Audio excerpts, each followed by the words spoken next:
ओम श्री गुरुभ्यो नमः।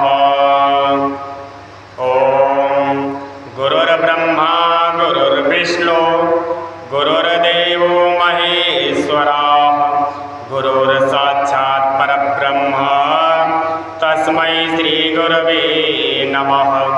अखंडमंडलाकारं व्याप्तं येन चराचरं तत्पदं दर्शितं येन तस्मै श्री गुरवे नमः।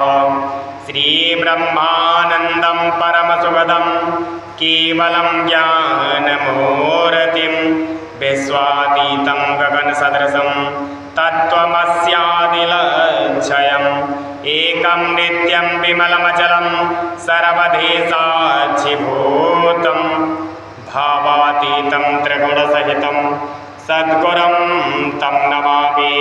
अज्ञानतिमिरान्धस्य ज्ञानाञ्जनशलाकया चक्षुरोन्मीलितं येन तस्मै श्रीगुरवे नमः। तस्मै श्रीगुरवे नमः।